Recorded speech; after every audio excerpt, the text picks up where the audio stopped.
Hi friends, मी रेश्मा. स्वागत आहे तुमचं माझ्या ब्लॉगमध्ये. तर आज आपण एक नवीन रेसिपी ट्राय करणार आहोत. ती म्हणजे कच्च्या पपईचं सॅलड. खूपच स्वादिष्ट लागतं.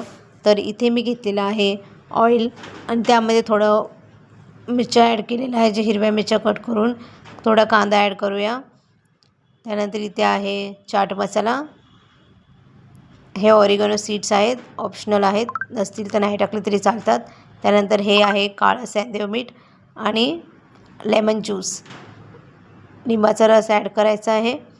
आणि त्यानंतर गाजर ॲड केलेला आहे, शिमला मिरची आणि आपली कच्ची पपई, जी मी व्यवस्थित कट करून घेतली, व्यवस्थित धुवून कट करून घेतलेली आहे तिला.